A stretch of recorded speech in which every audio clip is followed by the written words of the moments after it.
This is Changing Channels with Larry Walsh, the Channelnomics podcast that connects you with channel chiefs, thought leaders, and executives about what it takes to get the next generation of tech to market. Here's your host, Larry Walsh, the CEO and Chief Analyst of Channelnomics. Hey everyone, welcome back to Changing Channels. As the lady said, I'm Larry Walsh. One of the topics that I get a lot of questions about is what do we do about marketplaces? Well, Mark Andreessen said a long time ago that software is eating the world. Well, marketplaces are the ocean in which they're hunting in. I mean, literally, we're seeing a lot of software, a lot of cloud-based services, a lot of add-on features that are being sold and promoted through marketplaces. And yet, while marketplaces are nothing new, I mean, I bought my first book online 25 years ago. Marketplaces are still somewhat of a mystery to the supply side of the channel. A lot of vendors we talk with look at marketplaces as the next evolution of indirect routes to market. Others look at it as a threat because there's definitely potential for it to disintermediate the legacy channel.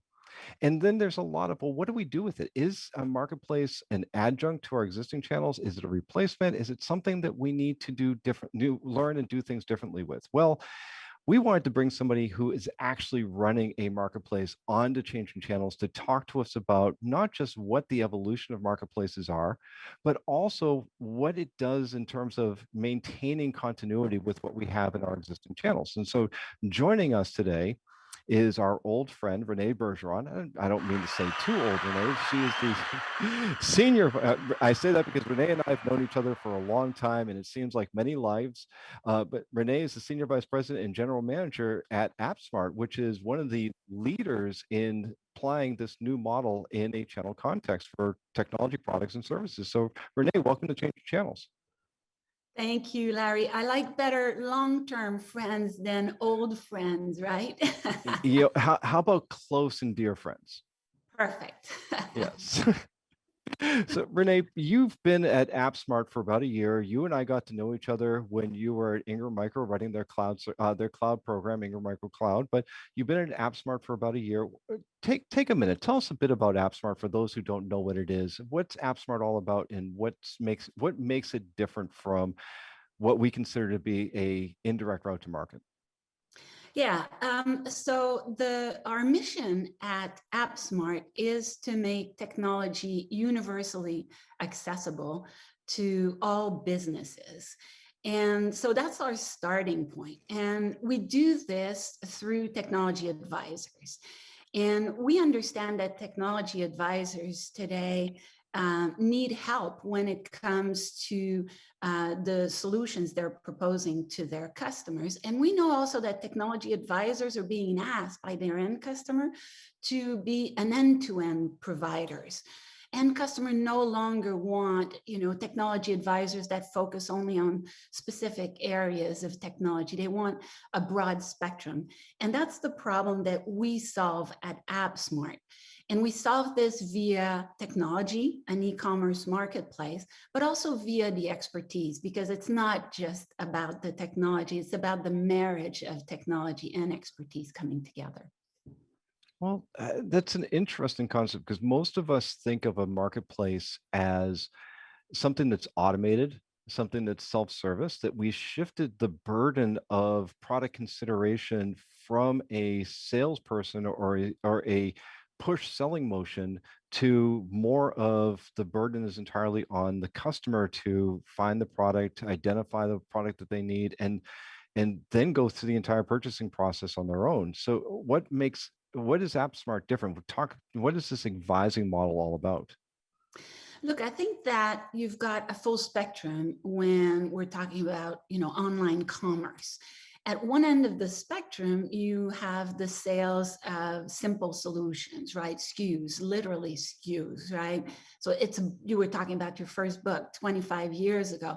You probably didn't have many questions about that book.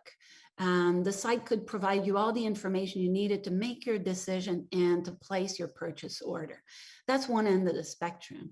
We've got to face the fact, though, that we're at the other end of the spectrum when we're providing digital technology services to end customers. And there's a lot of complexity in these services. How are you going to be able to customize it? How are you going to be able to integrate it? Does it pre-integrate with other solutions? So technology advisors are trying to answer all of these questions to make sure that they select the right solution for their customers and that they can actually deliver it and manage it on an ongoing basis. And that's where the technology, the e-commerce site needs to be supplemented with the expertise that really enable the technology advisors to sell effectively. So would you call AppSmart a tool for sellers more so than a point of purchase for buyers? I think it's that as well as, a fulfillment engine. So it definitely supports the selling. I started even earlier. It supports the marketing process first, right?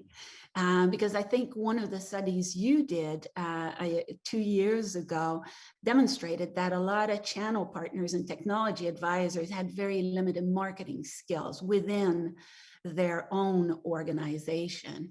And so, it starts with the marketing process. How can a technology advisor leverage tools that will help market to a wider audience and really expand the customers and touch points that they have and bring more demand to them?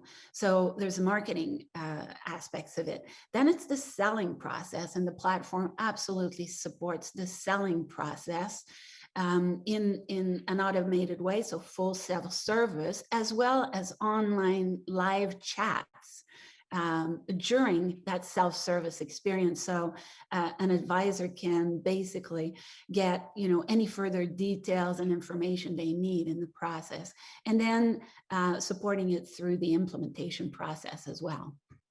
Yeah. So how is this different from the world that you came from? I mean, you spent, as I said, we spent a fair amount of time, we won't say long, a fair amount of time in traditional distribution, where you have motions and mechanisms for supporting advisors or resellers or service providers in helping them to identify product that could then be taken to solve their customers' problems. It seems like what you're describing here is that you're steering into the phenomenon that the customer is already in the sales cycle, they're already doing the product research, and you're intercepting them in an earlier point or a place where they're already doing research. Is that a fair different way of describing the difference? Yeah, there's a couple of fundamental differences that I'll point to, which is, first, we're a technology company, right? So born in a cloud technology company that thinks technology first.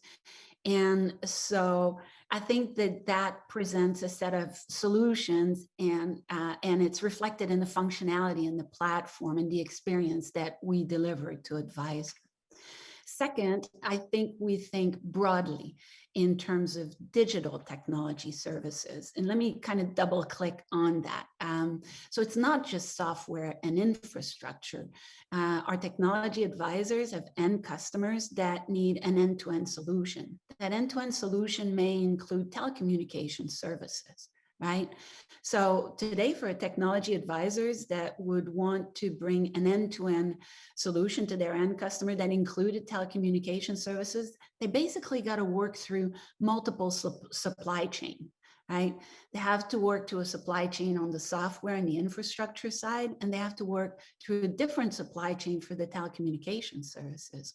Maybe the solution they're trying to build for their end customer actually involves IoT. And now there's energy solutions that need to be brought into this as well. It's another digital service. And so, again, they have to work through a third supply chain. And that's one of the fundamental differences of AppSmart. We bring all of these digital services together into a single comprehensive catalog that works and really simplify the multiple supply chain problem for the technology advisors. Yeah. It's great to hear that the end customer wants the technology advisors to do more, but now the burden is on the technology advisor to work through multiple supply chain. And that's the problem we solve at AppSmart. Yeah. So we've danced around this label you've been throwing around, which is advisor. So what is an advisor? Because we've been calling, uh, whether we call them resellers or VARs or MSPs or even integrators, we've called them trusted advisors for years because, as the old saying goes, is that they have the ear of the customer knows them, the customer trusts them, the customer will do what they advise them to do. Trusted advisor. Um, eh, I think in recent years that term has been a bit, gotten a bit tarnished, a bit worn. But there's always been some element of truth that the partner has a relationship and the vendors are tapping into the customers, into that partner customer relationship in order to facilitate sales. But is an advisor different than that? It sounds like there's a principle in there, but there's probably some differences in who you're talking about as advisors. Well, I mean, I think advisor is a generic term, and I think that it represents partners that come from different heritage. Mm, So some of these partners come from a reseller, VAR heritage. Some of them may have evolved into a managed service provider. Some come from a system integrator heritage, right? They've been focused on the business application layer. Some come from a telecommunication heritage, the more what used to be known as telco agent. And then you've got energy brokers. And all of these are basically coming together into this category of technology advisors that are really are looking to take advantage of the opportunity in front of them, expand from their historical area of expertise into adjacent areas of expertise so that they can truly be an advisor for their customers, right? Not just a provider of a specific set of services. right. So what role do they play after they acquire software or the customer acquires software through you? Is they go on to perform other services and then the transaction is actually happening with you, or is there some reciprocal relationship between the advisors and AppSmart? So the beauty of this model is that there's a variety of Mm, answer to this, right? We have advisors that really want to be selling agents, right? So they have perfected that part of the value chain, if you want, and they're looking for us to support their customers moving forward, and we offer that support. Now they still benefit from it on an ongoing basis, but we fulfill the support and ongoing services with the end customer. Others want us to be more behind the scene and support them. So, all the models are available, quite honestly, Larry. We don't believe one size fits all. And I think that's critical, especially as all of these different channels are converging together. It's important to recognize where the heritage, where they've come from. For yeah. example, telecommunication agents typically don't invoice their end customers because traditionally, that's not been a wholesale model. That's been a model where the provider owns the relationship and invoice the end customer directly. So, they don't have the back office system to do the invoicing. As they move into software, they're looking to us to do the invoicing and some of the support capability, right? While MSPs come from a completely different space, right? Right. So I mentioned in the opening remarks is that there's a lot of attention being paid to models like yours in marketplaces in general. It's one of these things that's taken us, it's been a bit of a slow boil. You've watched with curiosity as some of the third-party marketplaces have built up and taken off. Um, and now it seemed like everybody's rushing to figure out, well, what is their marketplace strategy going to be? And there's still a fair amount of fear attached to it. What do people get wrong, or what do they get right that makes that either invalidates or validates their concerns about working through marketplaces? Yeah, I mean, I think you've got to do a parallel with the retail environment, right? So If you go back to 25 years ago when Amazon started to sell books online, you had a lot of store merchants that were saying, well, yeah, that's niche and it's not going to happen. Whereas I think that today, there's probably not one retail merchant, that doesn't believe that they're a technology merchant, right? That they're a retail technology merchant, and they've had to digitalize their business. Same is happening out of technology partners, right? So we call them technology advisors. I look at them sometimes as technology merchants, right? They are merchants of technology. They provide technology to end customer, and they have to digitalize their business to become a digital technology merchant. And you know, we're trailing behind the retail environment industry, but we're going in exactly the same direction.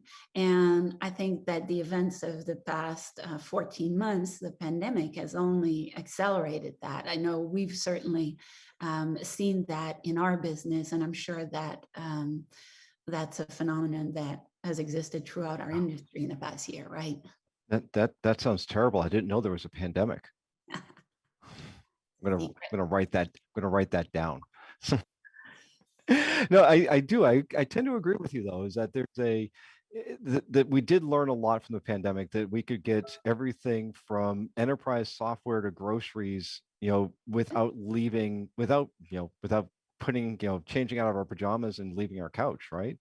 Um, do you think though that the models, like the marketplace models like you have at AppSmart and others like it, do you think that they are going to become a dominant route to market, a revenue generator for technology vendors, or do you think it's still going to be an adjunct that's just going to be something that's going to be running in parallel to traditional channels for the foreseeable future? I think they're going to coexist, but I do believe that they're going to be an important part of any vendor and provider revenue. I mean, years ago, Mark Benioff said that in order for him to reach the next billion-dollar level, I think it was 10 at the time, right? The channel would have to be a certain portion. So partners, right, would have to be a certain portion. I think now these providers, whether it's Salesforce or any others, are recognizing that they may have their own marketplace, but their marketplace are going to be technology specific. And they recognize that there are technology agnostic marketplace that are going to feature prominently in the revenue streams for them. And we certainly believe that, and we're investing in support of that belief. And we're seeing tremendous growth, which reaffirms that there's a need in the market, and it is indeed a growing portion of the revenue for providers. Yeah. One of the things you mentioned is the ability to create, for your advisors to come in and help their customers create a holistic solutions, or to be able to solve multiple problems in one spot. And you mentioned is that, okay, obviously there's software and cloud-based services, which you have within the AppSmart marketplace. You do have telco services and data services, because you're working with carriers and cable companies. And you mentioned energy. And that piqued my interest, because we've been talking about convergence between the IT and the telecom channel for years, because in order for a company to get their IT services and their telecom services, they typically have to go in separate directions. And they haven't converged the way that people thought they were going to. They're still very much operating in parallel with each other. But when you said that IT, telecom, and energy, now that's like going, okay, there is more than just, this is basically it sounds like you're envisioning a marketplace where if it's a service, it can be sold holistically. Is that essentially the vision? Yeah, if it's a digital service, right? So you think of energy, and let's think about it in the consumer way, because that's the one that is the easiest for all of us to draw a parallel to. If you think of energy, it is a digital service. It's sold on a monthly recurring basis. It's a subscription, basically, that you're signing up for, you're committing for a period of time. It's often metered, meaning you pay for what you use, right? And so that behaves very much like a digital service that we support, whether it's infrastructure or software as a service, right? So our platform at AppSmart is designed to support these types of product. It's broader than a SaaS subscription or an infrastructure subscription. And we think that that opens the volumes of opportunity for our partners, because IoT is opening up the door to different solutions, and a lot of them are including energy, whether it's solar or other, as an element of the solution. So now imagine a marketplace where you have actually the ability to build those solutions into it as well. So we think energy is a really interesting expansion area, and we think that as more and more of the technologies advisors are going into fields like IoT, that's going to be critical. Yeah. One of the things that a lot of vendors point to and is an advantage marketplaces have is their access to data. Now, from your vantage point, you get to see the way customers act in a lot of different ways. You get to see what they're looking at, what they spend the most time on, what they actually end up purchasing, what they end up purchasing again. You have truly a distinct advantage that many single brands don't have. And now you're also layering artificial intelligence on top of that. How does one, having access to that level of data, that customer data, work in favor of your model? And second, how does AI enhance that for your customers and your advisors? Yeah, and for our providers as well, right? Right. Having that data and the ability to leverage that data effectively is one of the reasons our providers love working through us, and having the ability to do this in a digital marketplace. It gives us a whole slew of data that goes beyond the purchasing or purchases of an end customer via a technology advisor. So that data is absolutely key, and even more when it's in an automated marketplace. AI is interesting because it allows us to look at behaviors of buyers on a marketplace and to learn from it, and to do better assisted sales on the marketplace. Today, a lot of the assisted sales on the marketplace are done through chat features and human beings that are there available. But imagine through AI that we get ahead of that, and that we can create some form of a guided path for advisors, for their end customers, as they work through the e-commerce site through our marketplace. So that's kind of where we're going with that. And when you think of feel like energy, it becomes even more critical because in a lot of cases you're looking at buying, futures. It's a different type of commodities that you're looking at. So there's even more opportunities to bring AI into the mix. Yeah. So Renee, tell us, we describe our AppSmart as a marketplace. Some would describe it, again, we called out a couple of times, some would describe it as a distributor. What do you think AppSmart is going to evolve into? What are companies like yours going to look like over the next 5 to 10 years? Yeah, I think, we're going to be the partner of choice for technology advisors that are building solutions for their end customer. We're going to be that for a few reasons. One, we'll support their entire life cycle, as I was talking before, from marketing to selling to supporting on an ongoing basis. But much more important, and this is how you can tell that we're a technology company and not a logistic company, it's that we're going to help technology advisors drive loyalty with their end customer and get value out of the technology solutions they get.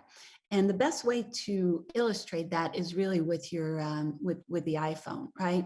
So if you think of the iPhone, you've got an an app store, sorry, on the iPhone. That's pretty good, right? You have an AppSmart. So you have an app store on the iPhone, and that's basically a marketplace where you can go and select the software, right? But it doesn't stop there, and that's the problem with most marketplace today. With most marketplace today, you can make the purchase, you provision the solution, but at that point, the marketplace is done, right? So we're not done, because at that point, if you're on your iPhone and you're buying a software, once you've completed the transaction, you actually have a tile on your iPhone that gives the user single sign-on capability and access into that application. You're making adoption of the technology. You're simplifying adoption of the technology, and you're actually able to measure adoption of the technology. And that's what we do on our platform. The marketplace allows you to find, buy, and manage that subscription.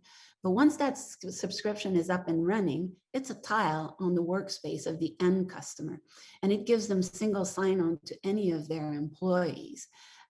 So that becomes a powerful tool for the technology advisors to drive loyalty in their end customer and to get insights, not only into the subscription they have, but in the subscription and how they're using them. And we think that that's, unparalleled differentiator.